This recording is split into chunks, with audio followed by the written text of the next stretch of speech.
Hello, everyone. This re-release is my conversation with astrologer Joseph Addeo. This is over an hour conversation, which is long for an eager to know episode. I just re-listened to it, and I think it's one of the better conversations that I have had on this podcast. He is a wonderful guest. We talk about gay culture, astrology, Provincetown, Joan Crawford. It's all over the place, and I kind of stay out of the way, which is a good thing, and let him talk. And he did a really nice job. So, Joe, thank you so much for being my guest many years ago, and I hope everyone enjoys my conversation with astrologer Joseph Addeo. You and I met 10 years ago in Provincetown, My Massachusetts. fated summer. That was a magical summer. Yeah, and I remember you and I were kind of traveled in the same social circles. Yes. And I remember we spent the day, just you and I, at the P-Town Inn pool, hanging Yes. out. And I'll never forget that. So I'm sure that you had shared all of this information because I'm always asking people about their I'm sure childhood. I've shared it. My Gemini moon must have shared it with you at least twice. I repeat things often. So, yes, and I forget things just as often. So, So it's like, Provincetown is, for people that are listening that aren't familiar with it, Provincetown is in Massachusetts. It's at the tippy tip.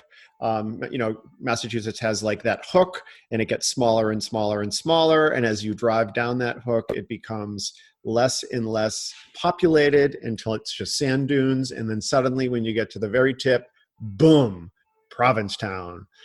So how would you describe it's the end of the Provincetown? world. Oh, it's a magical fantasy place at the end of the world where outcasts and creative people go, people who feel like they're on the fringe of society, people who have high creativity who aren't accepted, who go there to explore, who go there to be welcome, who go there to be accepted. It's a magical place. The lighting is kind of bizarre. You can escape into a fantasy world. You can escape into a fantasy world of high creativity and community, or you can escape into a fantasy world that spirals you into the depths of depression. Provincetown is highly sensitized. Whatever mood you're in, Provincetown will heighten. So you have this magical kind of energy. But if you're in a depressed mood, it will make you also spiral down. It's quite a unique place, and a community, a safe haven. It's a little different now, but that's how my impression of Provincetown from when I first went, and from the history books and from reading it. Eugene O'Neill and Tennessee Williams and all these great writers used to go there. It was a haven for creative people. Uh, LGBTQ LMNOP is the community right now, but back in the day, a community, but now it's encompassing everything. It's a little different now, but Yep. it's still a place of acceptance. Yeah.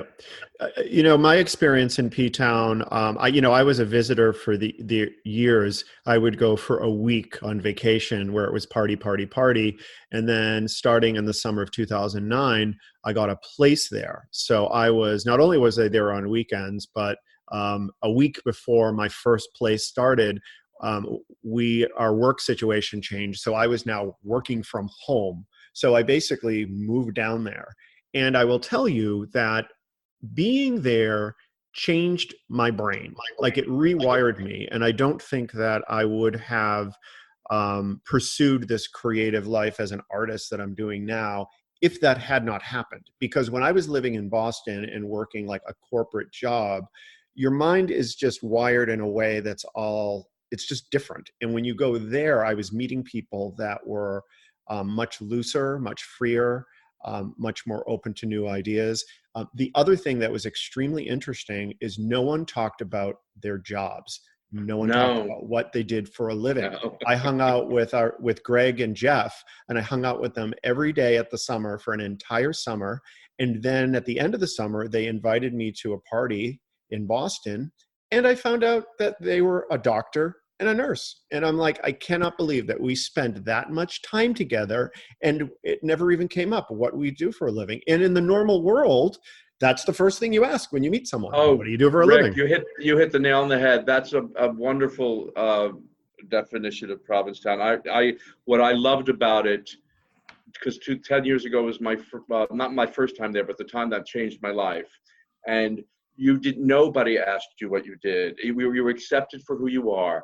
And that's what I loved. You had friends. And when you find out what your friends do eventually, because eventually you hang out with them for months and months and then years, and so you get to know everybody. Everybody was from a different socioeconomic background, but nobody. Right. And I love the fact that people just liked me for me, Yeah. because of being an astrologer, a lot of people were like, that's a little crazy, and people don't like that. But they loved me, so I felt loved and accepted, and it didn't matter to me what they thought about my job. Well, good. Yeah, let's talk about your job a little bit. I know you're an astrologer, which I think I think it's extremely interesting that you are pursuing something that is, at least in my view, very much out of the ordinary. I mean, you're the only astrologer I know. Can you tell me about how that started? Like how you got I'm going to use the word turned on to astrology, but that's obviously not the word. So you tell me the word. How did it happen? How did your brain get activated around this? I was always in the arts. I went to school. I always wanted to be an actor, and I studied acting since I was a kid, and movies and fantasy and the imagination. I was very right brain oriented. And so I was an actor in the 80s, and then I became an opera singer. I segued into opera, and I was an opera singer for 20 years. But all during that time and throughout the 1990s, I was always very interested in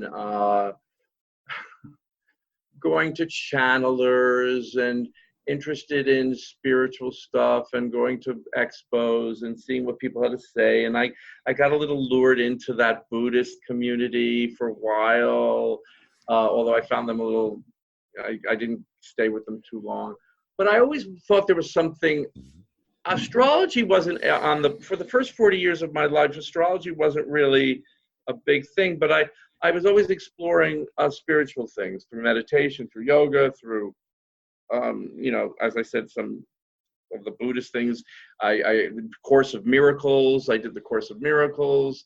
I was kind of always dabbling and experimenting. Why did you start doing that? And like what age, approximately what age did you start exploring that? Like in my 20s, after I graduated school, after I went to a very artsy school, I went to a very progressive school. I came from a very conservative Republican family of alpha males, and I just wasn't like that. But did you grow up in a religious household? No, my mother hated religion. Oh, okay. Italian Catholic family in terms of ethnicity, in terms of the way the mind was formed, and I'm sure the Italian Catholic mindset in terms of religion was there, but not in a formal way. My mother loathed the church. She thought the church was two-faced. She hated the women in the church. And my father took us to church when we were kids. We're four boys. But then after about 8 years old, he didn't care about the church either. So not religious at all. So religion and spirituality was not part of your life at all? At all? No. My parents were hardworking, from immigrant family. My grandparents were Italian immigrants, and my parents were this next generation, and everything was about work, get ahead, get an education, work hard, make money. It was that. I came from that kind of mentality. Yeah. But they never, to their credit, my parents never dissuaded me from going into the arts. They just kept saying, "Oh, you should have something to fall back on. You're not going to make any money in that. You're not going to do." But they never, for all their faults in other ways, they were very supportive of what I wanted to do, and they gave me a wonderful education, and they let me pick the college I wanted to. And so when I went to acting and did all this, they just let me do whatever I wanted to do. They didn't stop me. So I'm trying to figure out where like this interest and need, not that it's abnormal or, most people have this interest in spirituality or, at some point, is there anything in particular that sort of initiated that exploration, or was it just part of you growing as a person? In the 90s, I think I missed the first part of your question, but I think I know what you were asking. I did this rebirthing class. I I was trying all these things, and there was a woman teaching a rebirthing class, and I can't even remember what rebirthing was. Something about uh, taking you back into your mother's womb and feeling like you're there, and whatever emotions came out. It was from psychotherapy. And at that point, I was starting to read astrology books, and I asked this woman, I liked her very much, and I said, "Do you know a good astrology teacher? I think that's what my next thing I want." And she said, "Yes, you must study with John Marcusella." And I said, "Okay, he's the best." So I was an eternal student. I loved studying. To this day, I could study, study, study. I could be in college till the day I die, as long as I didn't have to work a day in my life. I'd much rather study. So I said, "Oh, good, a class." So I called him up, and he told me about classes. He was the president of the New York chapter of the NCGR, which is the National Council for Geocosmic Research, which is a very prominent astrological organization. And he told me about classes were starting. And I remember I had a very eclectic schedule because I was an opera singer and I was an actor, and all the classes were at night. And I said, "Aren't there any day classes?" And he said, "No, most people teach at night." So I started studying with him, and this was in the late 90s. And he was a great teacher. And the more I studied with him, the more I loved it. I just thought it was fascinating. And astrology became this whole thing of like psychology. He was a very psychological astrologer. And it was all about, it was like the original psychology for thousands of years. And it wasn't this woo-hoo. It had a science to it. It had a logic to it. It had a lot of math to it. And it was like a melding of the left brain and the right brain, because you do have to do a lot of homework and preparation and math. And then there's a right brain element to astrology. That's the interpretation, the spiritual side, because, why do the planets mean this? It sounds so silly, but they do. And when they move in certain mathematical configurations, and he opened up this whole world to me, as great teachers do. He made me interested in it. He made it exciting. He made it entertainment, and he made it simple as well as complicated. Because when the minute you start studying astrology, you realize, oh my God, it's not just this little column in a newspaper. Right. It takes years and years of studying and synthesizing all this information to be able to weave patterns together and to look at the past and the present in order to see what the future might bring, because it's very actually logical astrology once you know the language, just like learning a foreign language. So he opened up this whole world to me. And I'm a voracious student. I'm a very good student. So I took class after class. I studied, and he really liked me. And he said, "You could be great astrologer if you wanted to." And that's all I needed to hear. That's all I needed to hear. I remember when I became an actor, when I became an opera singer, I needed a great teacher. All I needed was a teacher to tell me I was talented and I could do it, and I jumped.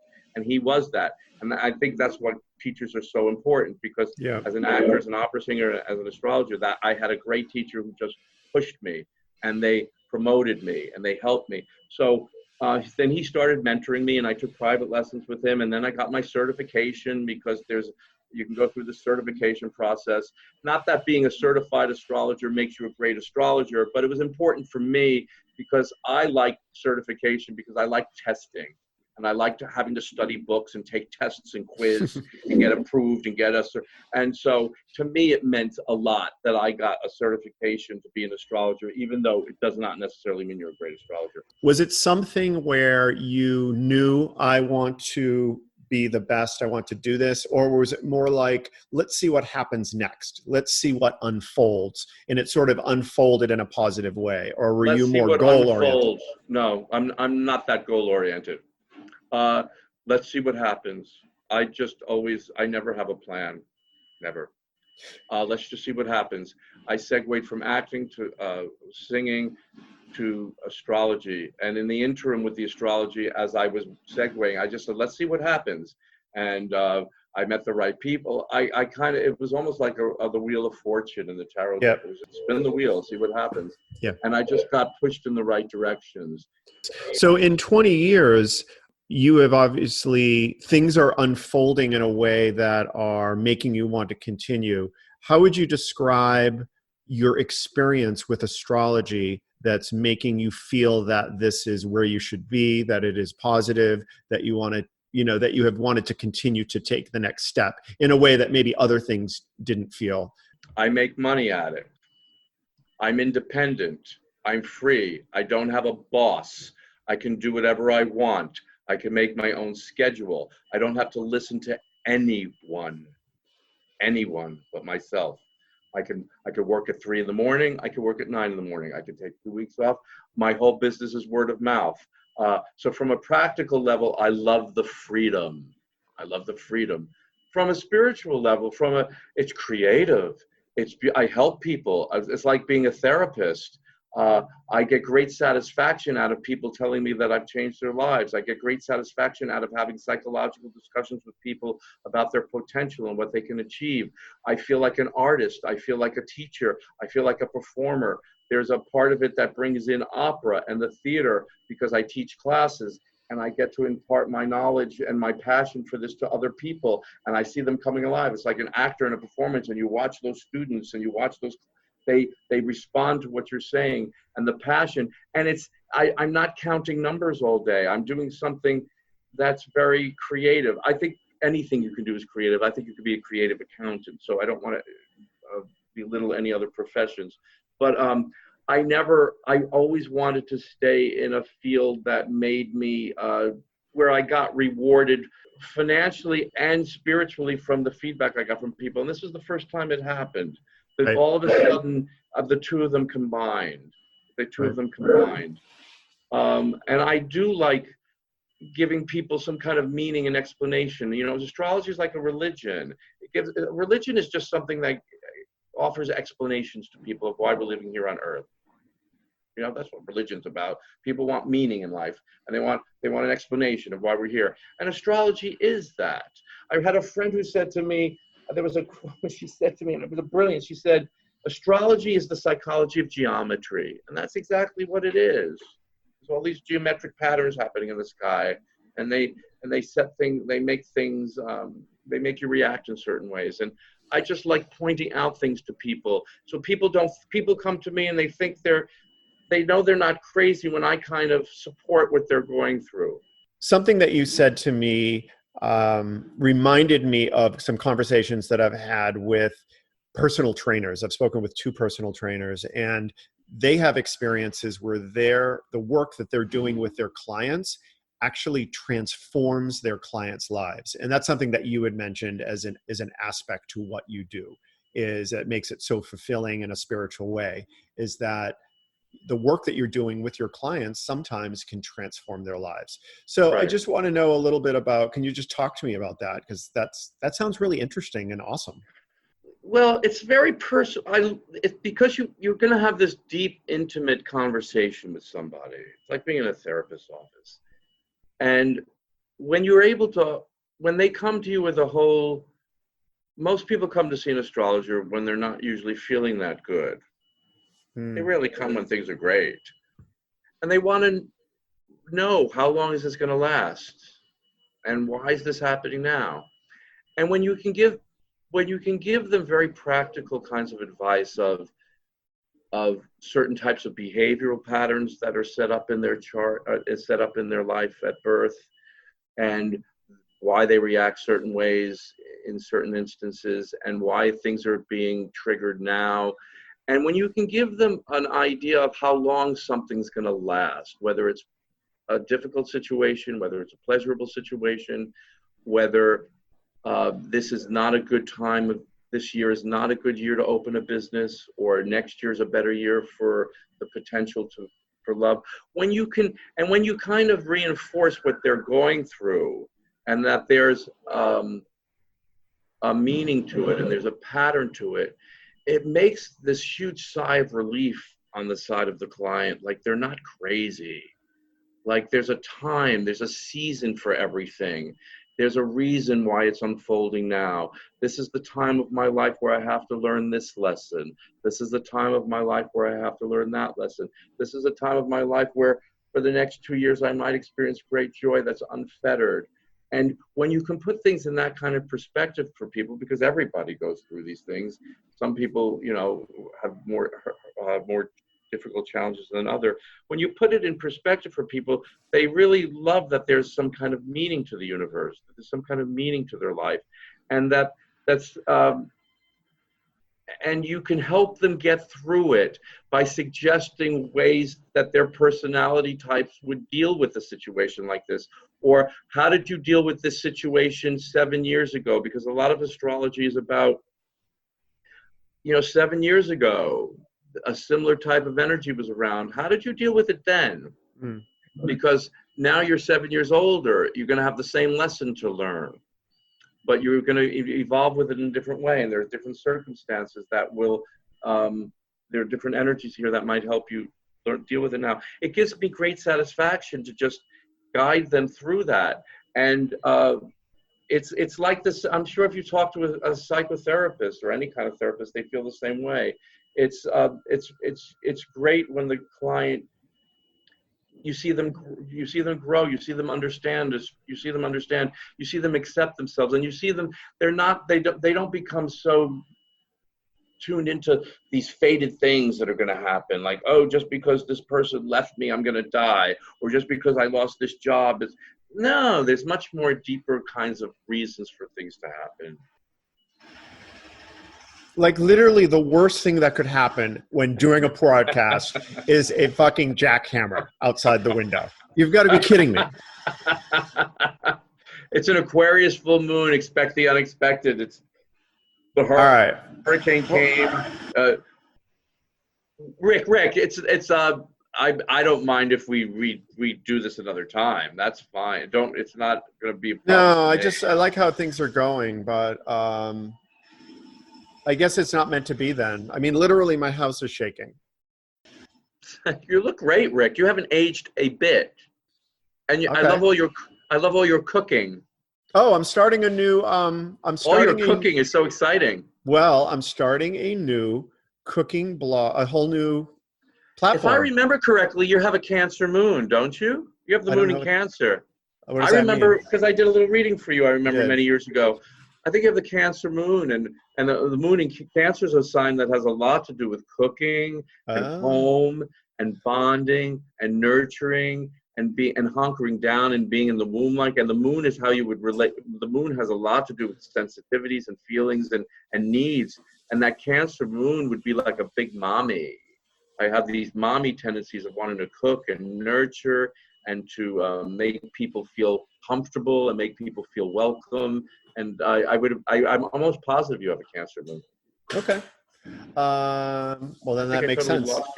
Yeah, so I'm actually starting a whole new, because I get a lot of feedback on my cooking stuff. I get a lot of feedback.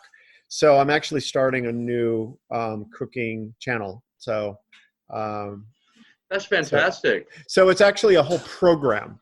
So it's called Buckman Street Kitchen, and it's all about helping people cook at home and not eat out and cook from scratch. And the foundation of the whole thing is I tell you what you need to keep in your house at all times. And if you have these things, I'm telling you, because you have a Cancer moon, this is going to be great. All right. Well, you're going to be great at this. Oh, well, thank you. So I just did the first, I did recordings because it's going to be on YouTube and everything. I did some recordings yesterday for the first time. So I'm starting to create content. So look for it in the next. What's your sun sign? Are you an Aquarius? I'm an Aquarian, February 10th, 1968. You're an Aquarian with a Cancer moon. How interesting. Nice. Okay.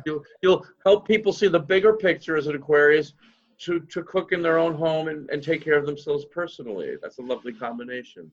All right. So I'm going to have you back. I think I may be doing a podcast for my cooking show called Buckman Street Kitchen. So I'll have you back on that, and we can specifically talk about how that relates to my cooking. My God, you should see. And I come from a baker's family, a bread baking family. Addeo Bakers up in the Bronx. Look them up. They're a big bakery. Oh, really? Okay. Yeah, no, my family, my brother took over the family business, Italian bread bakery. That's the family business. Everybody thought I would go into it. I didn't want to go into the family business though. All right. I want to talk about Joan Crawford though, because I know that you're a Joan Crawford fan. We obviously, when we spent that day at the P-Town Inn, which by the way, I'm working on a painting right now on the P-Town Inn. which is interesting that we're having this conversation. That's where like our friendship blossomed. I'm sure that you talked about your passion for Joan Crawford.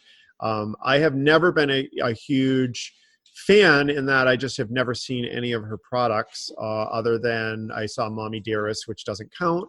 And I think I may have seen Mildred Pierce. So I have to tell you what I discovered. So I discovered Joan Crawford, and this is what turned me on to Joan Crawford. Joan Crawford she wrote 2 autobiographies. The second one was called, I think it's called My Life. And My Way of Life. My Way of Life. And she wrote it after her Pepsi husband died, and she was living in the downsized apartment in New York. She did an audiobook that she reads. So I found this and I thought it was incredible. And I use it all the time when I need to fall asleep. I put on Joan Crawford talking about my life, and it is so soothing, it puts me to sleep. She has a beautiful speaking voice. She's a great speaker. She has a great voice. I have to tell you, I totally am similar to her, the way her brain works. She's like a project manager. She does not necessarily have a creative brain. Everything about her. Now, obviously, an autobiography isn't necessarily about truth, but it certainly speaks to what she thinks is important, and it's not the normal stuff. It's all about planning and thinking ahead. All about planning. And all about planning your house, planning your meals, planning your career, planning your relationships.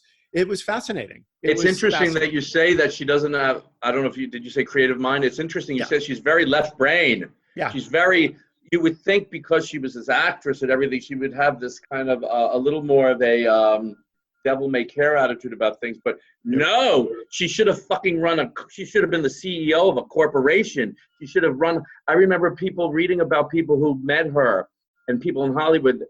People from Broadway would come to Hollywood and they would feel like they were slumming. And they said, but Joan Crawford, when I met her, she should have been running the studio. There was something robotic about her. There was something, I hate to use robotic, sounds terrible because I actually love her.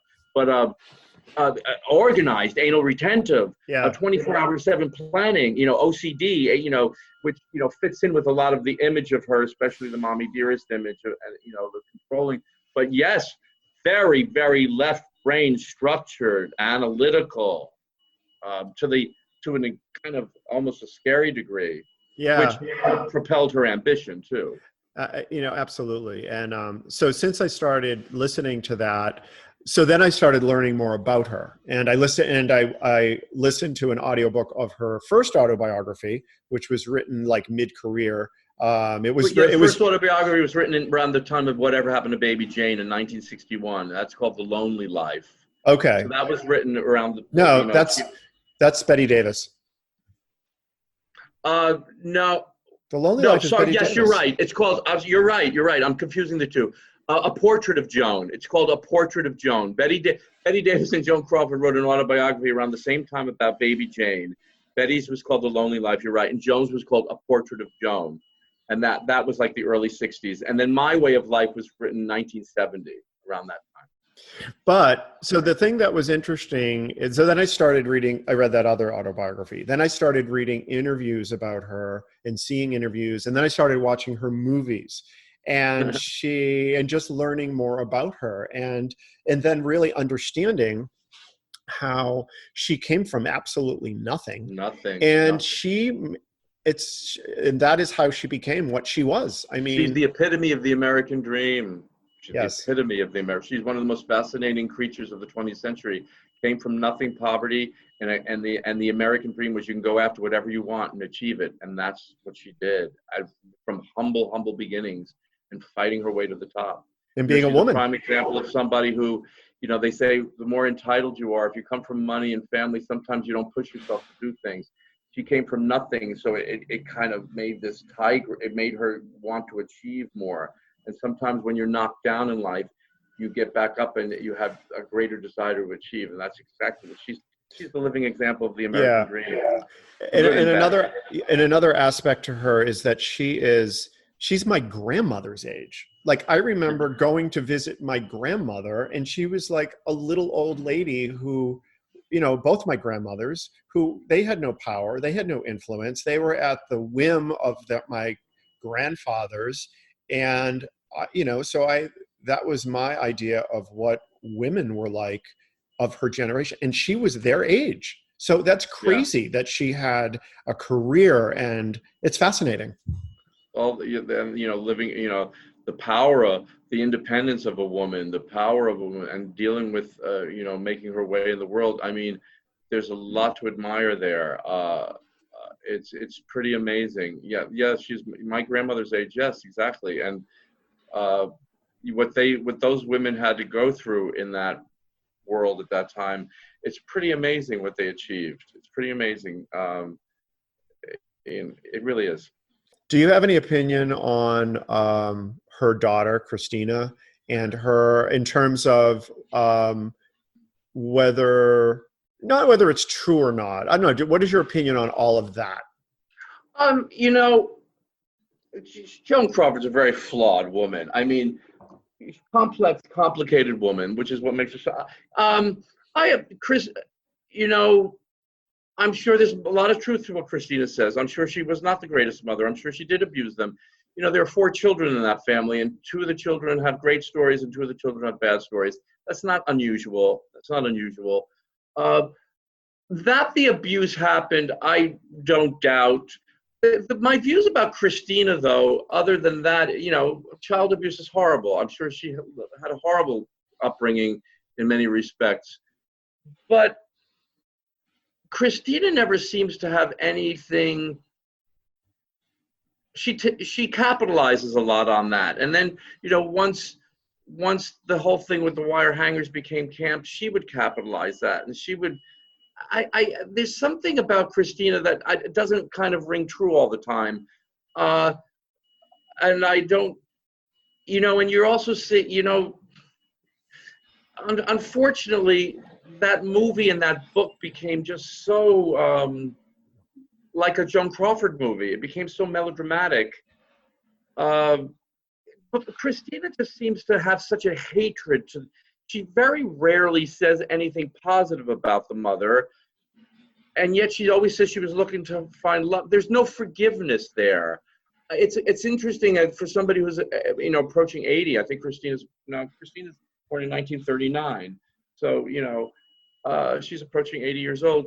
There's no empathy for the mother, and no understanding, and no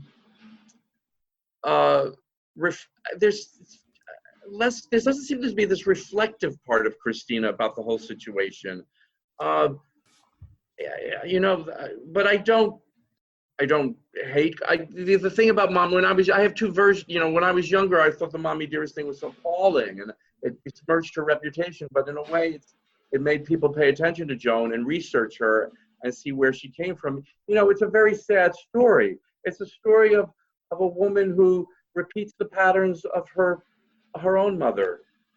Joan Crawford just came from an abused household, and then she perpetrated the abuse again on her own children, and that's rather sad. Yeah. It's rather sad that this woman who achieved so much couldn't. Christina makes it sound like Joan Crawford wanted children just for publicity. That's not true. That's not true. It's and she's telling the book through a child's lens too. So I think you're getting the child. A child is going to listen. My mother's still alive, so I want to be very careful about what I say here. I remember when I watched the movie version of Mommy Dearest. Now, my mother didn't physically abuse me. I was never beaten. But when I watched Faye Dunaway as Joan Crawford, and I watched certain scenes in that movie, I sat there saying, well, my mother was like that. Right. My mother would go fly into fits of rage. Yeah, I don't think that's uncommon back then. It's not uncommon. So there's a lot of things taken out of proportion. Like I know, my image of women, I don't want to sound misogynistic here, but I come from a whole line of strong, independent, fierce women that had tempers, that doled out the punishment, that wore the pants in the sense of they took care of the house, and they were they were scary, and they cursed, and they fought, and they hit, and they were like military men. And I grew up, those are the kinds of women, perhaps, I mean, if you psychoanalyze me, I've psychoanalyzed myself a lot. That's why I love the actresses like Joan Crawford and Bette Davis and Barbara Stanwyck and those strong women on the screen. They're fun to watch. But when you have women like that in your real life, you know, everybody talks about abusive men, and yeah, there are lots of abusive men, God knows. But, you know, I always have been taught, I've always been told, oh, if women ruled the world, if women did this, if women, it'd be much kinder, much sweeter. That's not my view. Those are not the kinds of women I was raised by. Yeah, that's my experience too. I mean, in my family, my mom wore the pants in the family. My dad was not an alpha male, and my mom was an alpha female.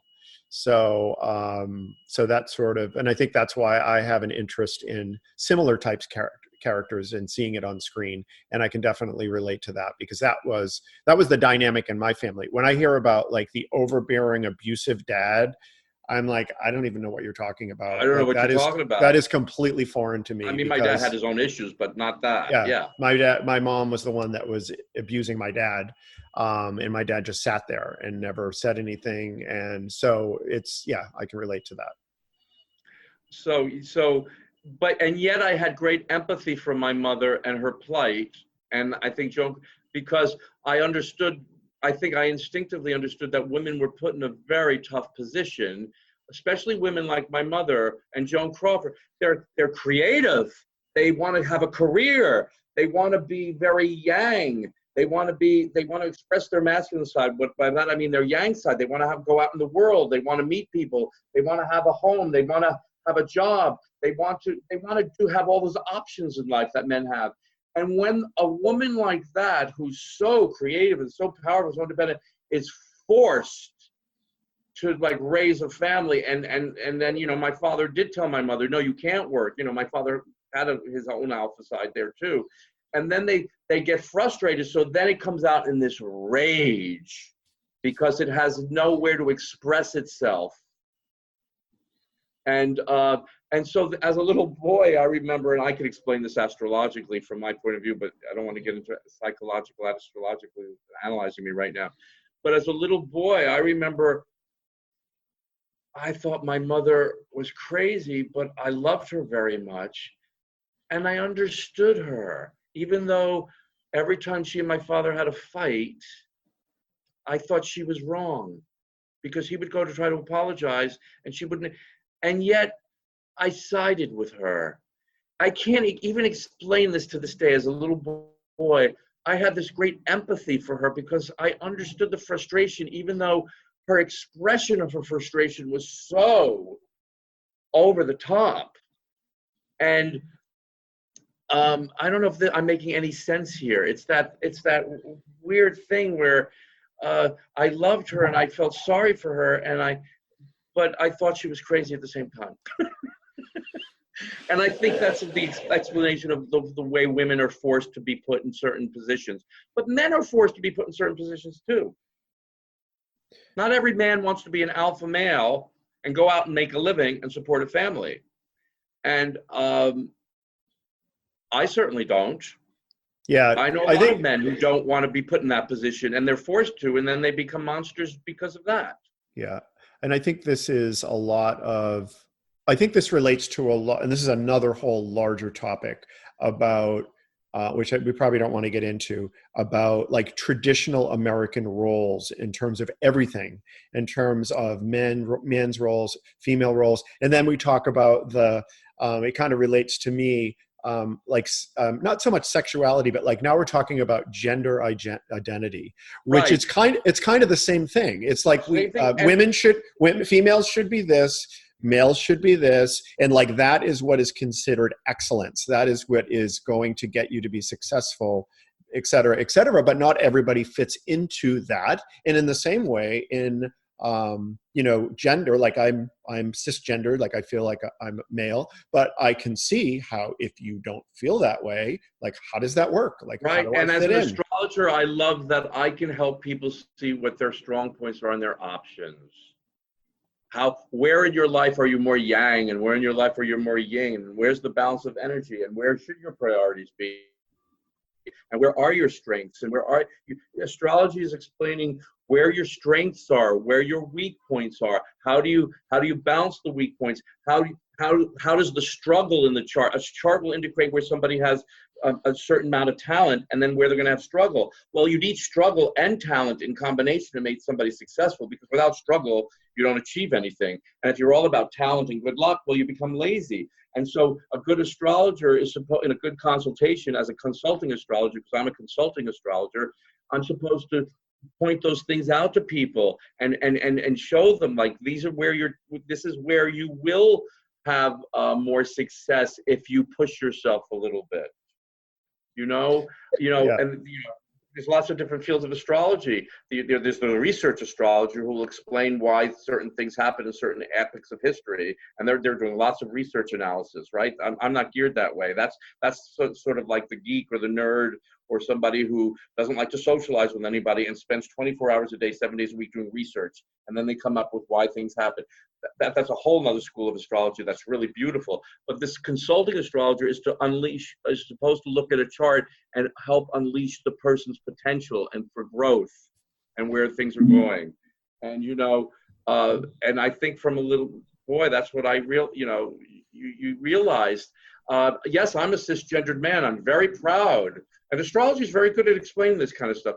I'm very proud to be a cisgendered man. I like my masculinity. I like my swagger. I like going out there. But underneath, I'm a very feminine kind of yin type of guy. And I think I love that dichotomy that I present. I love that dichotomy, that split point of view of being sort of like this daddy figure. But I'm really much more, I don't like using the word feminine because that's such a bad, but yin energy. Yin doesn't have all the connotations of masculine and feminine. But I'm very yin on the inside. I'm very more that kind of thing, which is why I think I understood my mother so well. Right. So how do you think your personality type would have worked out in the 50s in the US? That's a great question. Listen, I was very conditioned at an early age to tuck it in, they say. You know the expression for gay men? When I came out as a gay man, I came out right away. It was very easy. But because I wanted to be, I was very lucky. It was very easy. I came out in the late 70s, and all my young friends say, oh my God, it must have been so hard. I go, no, I went to a very progressive school. My parents dealt with it fairly well for being Republican. Anyway, to answer your question, how would have I dealt with it in the 50s? How would you have been received? I would have been received fine, because I would have done the Rock Hudson thing. I would have done the things that Rock Hudson did. All those gay men who made sure that they acted in a hyper-masculine way and could tuck it in. There was in the theater world, there was an expression, tuck it in. You don't want to be on stage and have anybody read you as gay. Not because they would. The reasoning was, at least the way I interpreted it, it wasn't because you were ashamed of being gay. I was never ashamed, but because, and rightfully so, 95% of the literature is geared towards straight people, and the man is supposed to be able to make love to the woman. And so when you're on stage, you want the audience to believe that you're making love to that woman, and that woman is falling in love with you. And there's a certain, I know a lot of people are going to disagree with me, and I'm a 6-year-old man, so I'm coming from maybe a little archaic way here, but I always bought into that, where I didn't like when people could guess my sexuality. Now, I could camp it up just as good as anybody else, and I don't care about that. But when I'm on stage, I want the men and the women in the audience to believe what I'm playing. So in the 50s, there would have been the extra thing of being ostracized for being gay, losing your career for being gay. So what I would have done is what I did in the theater world, is just go to the gym, work on that hyper-masculine thing, making sure my speaking voice was a certain tonality so that I would fit in and not get caught. I would have played that game. I'm sure that's what I would have done. Yeah. So talking about... about... scared me. And I wouldn't have gotten married, though, Right. because I'm so gay, and I don't think you're talking about who Joe Addeo is. From who I am today, I would have not gotten married because I couldn't have done that, but I would have played the game and Right. just met women and dated them, but not gotten married. So speaking of Rock Hudson and being closeted, do you think that, I think a lot of people look at that as, oh, that must have been awful being closeted. I don't necessarily think so. Like I don't think so either. I don't think so. I think that he was, I don't know anything about him, but I don't necessarily think that that was awful. I think that he I hate when probably, people use the probably modern sensibility. right. I hate when modern people say, "Oh, what a tragic life, Rock Hudson, tragedy." I go, no, no. I'm sure if you spoke to Rock Hudson in the 40s, 50s, and he was very happy. And yes, he had to do certain things that, from our modern sensibility, my God. But he no, I think he did what he had to do to be successful. Yeah, I agree with you. I I'm agree sure with you. I'm sure there were sad moments. I'm sure, yes, would it have been nice if he could have had a relation? But I'm sure if we had brought Rock Hudson back to life, I think he would laugh at how people talk about him. I think you're probably right. I think he probably had a great life. Like I think that he probably had a lot of attention from people that really, because he was the only gay actor, even though he was closeted. So he You know probably who had, had the sad lives in those time periods? Gay men who came from poor families in the Midwest or anywhere who had no options. right, Who had no options. right. Rock Hudson had a lot of options. I agree. I can't feel sorry for a man of his stature in that respect, and I don't think he feels. But if you're a guy, who lived in Cheyenne, Wyoming, in the 50s and had no role models, and you came from a family, and you didn't know where, those are the people that my heart goes out to much more. Yeah, I agree with you. I recently went to this place called Allerton Park, which is it's like this estate, and it's just this place out by Champaign, Illinois, and it was developed by this obviously a gay man, and I think he was born in the 20s or something, but he came from tons of money, so he maintained this estate, and he lived his life with I think it was his secretary or something. And when I read this, and they had their home in Hawaii, and they were like the first gay couple. And there was something about that story. I was envious of it because there's something about everything being out and everything is gay and it's just overwhelming and too much. It sounded like a really nice, simple life where they weren't being bombarded with all of this opinions and everyone talking about, Well, it's the same thing with P-Town. Years ago, listen, I think gay rights and transgender rights and queer rights, and I think it's beautiful. I think this is the way society should be going. So I think everything that's happening is fabulous. But the reason places like P-Town were so popular, because years ago, the gay community, the queer community, had to go far away to escape places where nobody else wanted to go. So you went to the edge of Massachusetts. The clubs you went to in New York were basements. They were dark and dingy. They were on the West Side Highway where the rats lived, where nobody else wanted to go. So you had these secret places that were secret. And when you went there, everybody welcomed you and loved you. And it was like a private club. And you felt like this incredible love from the community. Well, because everything has become much more equalized now, everybody knows about everything, and so you don't have that feeling of being part of a special group of people anymore. And I know it's an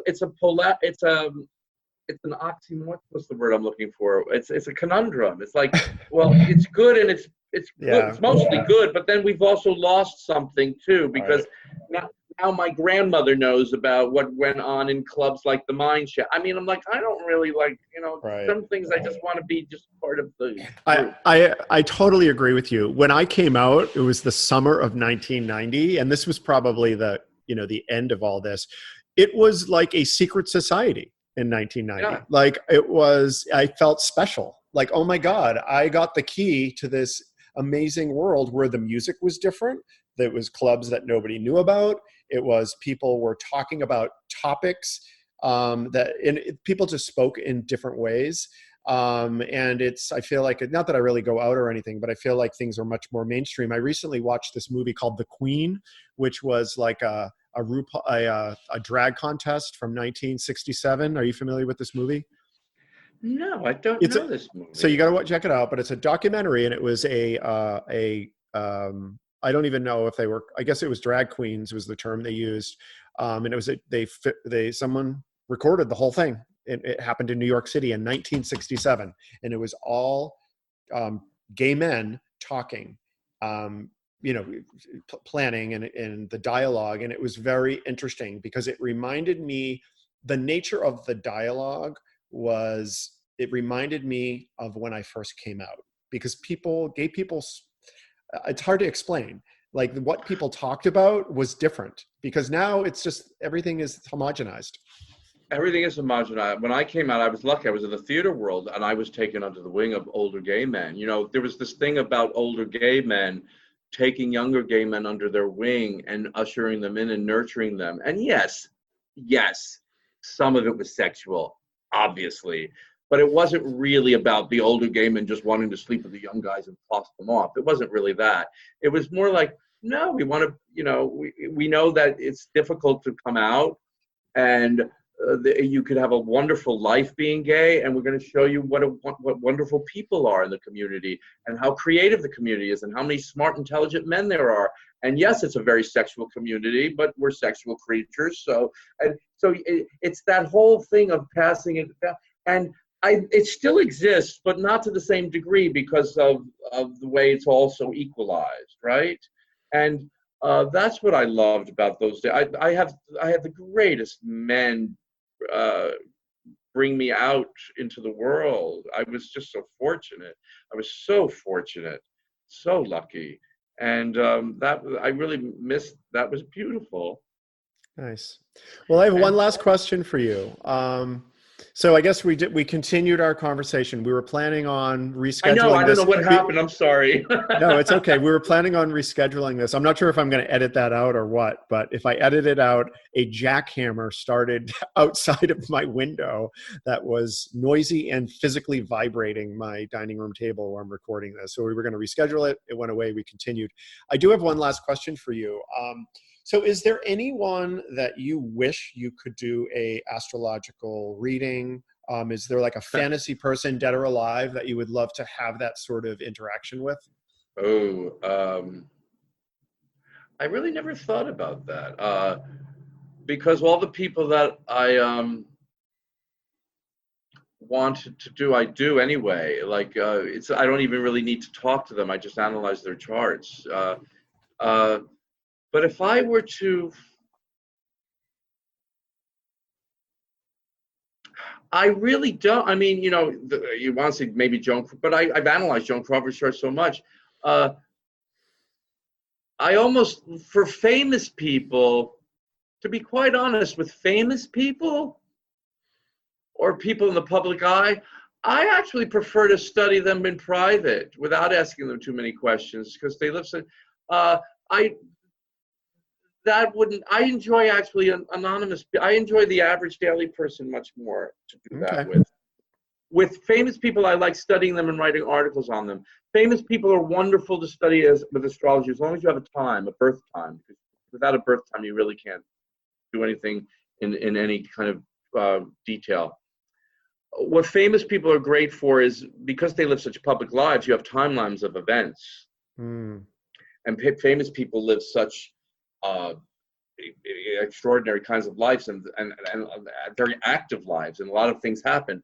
So they're the great kinds of charts to study and to teach with because they help the astrologer with their predictive technique on when things happen because of the way planetary alignments happen. So, but not in terms of interviewing them. One just popped into my mind. You know who I would like to? Meryl Streep. Meryl Streep. I would love to read for Meryl Streep.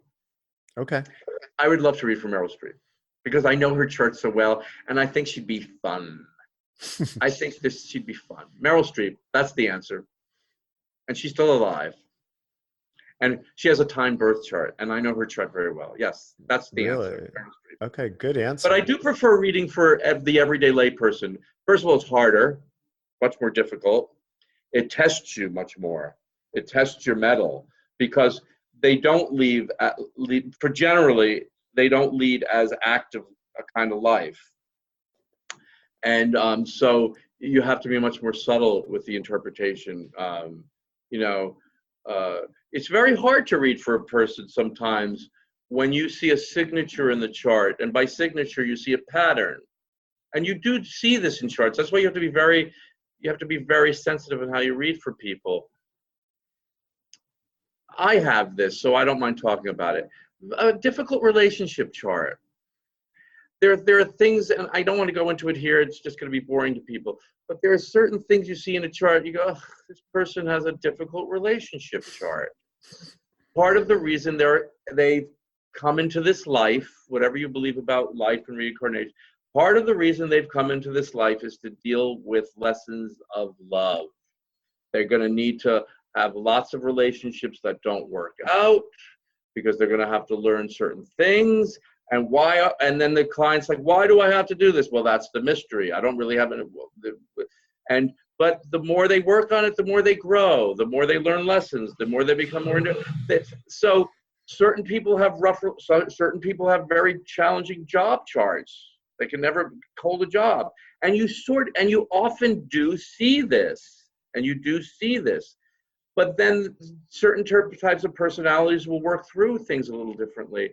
And it's my job to kind of point, especially if a client comes back to me often. If they come back to me twice a year and they've been coming to me for 10 years, it's my duty to point out certain things. You know, I might not say certain things in a first reading because you have to know how you're reading for a person. You have to know if the person you're reading for is a very sensitive type, or if they can take it, if they can take a more direct type of approach. That's why my acting background, and now we're finally getting to kind of stuff that I thought I was going to talk about. My acting background helps with this. If you see somebody who has a lot of sensitive type of energy, like a lot of water in the chart, and you can't just say to them certain things right to their face. They're going to receive the energy and feel assaulted, and you want to get them to trust you. So you have to know who you're speaking to and how to speak. It's not about lying. It's about knowing how to deliver the message so that they're going to hear it the way they need to hear it. You know, if I'm speaking to somebody with a lot of fire, or they're Aries, I'm going to say, you know, you're really bossy and you hurt people's feelings a lot. You really have to know that's something about you. And generally the person will probably laugh and go, yeah, I know. But you can't say that to somebody else who's going to, you know, internalize it a little too much. Right. You have to know who you're speaking to. You have to know who you're speaking to. So it all relates, the acting and the astrology. It all relates. By being an actor, being on stage, because you have to. When you're talking about certain planets, you have to act out. I like to act out the planet. I like to, because people then see the visual and they go, yes, they get it. The visual along with the verbal. If it's that's where my acting training comes in very well. So I have a question about being an opera singer. So I've heard you sing. You have performed a couple times in Provincetown. I think once was at the Red Lobster. No, what? Not Red Lobster. The Lobster Pot. Yes, I used to just get up and sing. Yeah, at the Lobster Pot, not the Red Lobster. The Lobster Pot. But anyhow, I do have a question about that. It always, I'm curious to see how that relates to the performance aspect of being an astrologer, but also it just seems like being able to sing like that must feel really good. What does that feel like? When you're singing, and it's working on all cylinders, and especially opera, because I used to sing opera a lot, and you'd go for certain high notes that were the climax of the phrase. Well, it was like having a climax. It was like having an orgasm. It was like the next best thing to orgasm and sex. It was like, oh my God, you'd feel this because your body was kind of shaking. and resonating. And then when you go for certain types of notes, it's like explosive, and it explodes this way and explodes down through the root chakra. And you felt like having an orgasm, and it just felt like the next best thing to sex. So when it was working like that, but you had to do a lot of preparation for that and a lot of work. And how, when it didn't work, you would be depressed. But singing was beautiful. Singing is beautiful. It's fabulous. But there's a lot of stage fright that comes with all that too, which I found very nerve-wracking as well. But that's why to be good at anything you do, whether it's opera singing, rock and roll singing, and astrology, you have to do your homework. You have to practice. How does the opera singing relate to astrology? The discipline. The discipline of getting up and doing your scales every day and reading. So you do your scales every day. You look at where the planets are every day. What aspects are the planets making today? Well, you have to know where the planets are constantly moving. And as an opera singer, you have to wake up and you have to know where your voice is sitting. You have to do your scales. You have to make sure this is functioning right. You have to the everyday daily living. The everyday daily living of living your art and living your life. If you're an accountant, every day you wake up and you go to the office and you crunch numbers. If you're an astrologer, every day you wake up and you have to read something about the astrology. You have to know where the planets are moving. You have to know what aspects are making. If you're an opera singer, every day you have to wake up. It has to be part of your daily grind. It has to be part of the daily motion. You have to do your scales. You have to take care of your voice. It's that routine. To be in any kind of creative field or any field, you have to do the mundane, everyday shit in order to open up the creativity, because you have to have skills, you have to have techniques. So I would correlate all that to from opera singing to acting to astrology to anything you do. My father's a baker. My father was a baker. Every single day he went to that bakery and he mixed the bread and he mixed the dough, and then the creative part came out of producing the bread. But you had to put the flour in, you had to put the water, you had to put the yeast, you had to put everything in that machine, you had to have the bakers do everything. But the creative part was then when it came out and you made it, right? But you had to do all that, have all the techniques and the ingredients.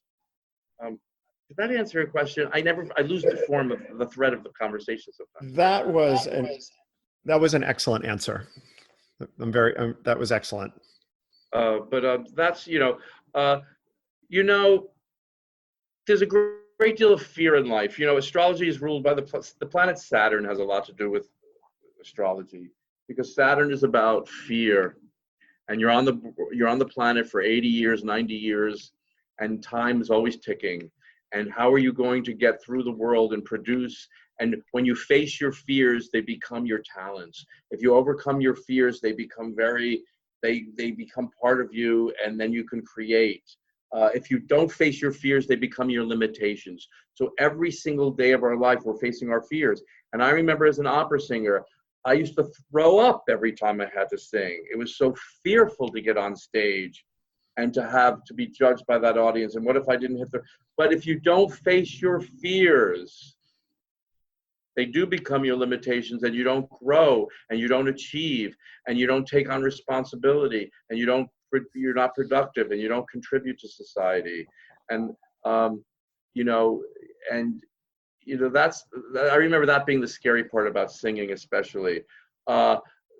It was being on the stage, and every single time I get together with a client, even before I did this interview, I'm wired this way. I'm not saying but everybody has this to some extent. Some people worse than others. I'm nervous. I go, what's Rick going to want to talk about? Should I write notes? Should I take notes? He said to keep it casual. I'm good. And every time a client comes, I've done my homework. I've studied their chart for an hour. I've done all my technique. But I go, what am I going to talk about when this person comes? Because there's a mystery involved to it. You do your techniques, but what are they going to think? I'm a charlatan? Are they going to listen to what I have to say? What do I have?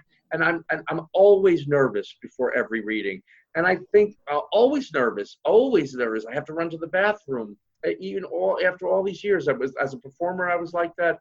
And I realized if you're not a little nervous every time, you're not going to do a good job.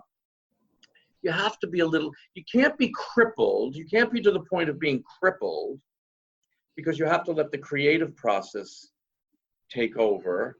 right? Once you do the left part of your brain and you do your homework and the analyzing and all that stuff, well, then you got to get on stage and perform, or you got to get in front of the client and give them the information. And that's where the creative process, that's where the right Yeah. brain starts to take over. The left brain does its job, and then the right brain has to take over. But there's going to be a little fear around that because, you know, I was watching an interview with an actor, Robert Ryan, one of these great old Hollywood actors, and he was doing The Iceman Cometh, and Jeff Bridges was in the cast. And Robert Ryan was about 70, and he was about to die a year later, and Jeff Bridges was at the beginning of his career. And Robert Ryan got on set, and they were about to film a scene, and he was shaking. And Jeff Bridges says, "Are you nervous?" And Robert Ryan said, "Yeah, and I'm always nervous before a first take, and if I wasn't, I'd be in a lot of trouble." Right. I think that there's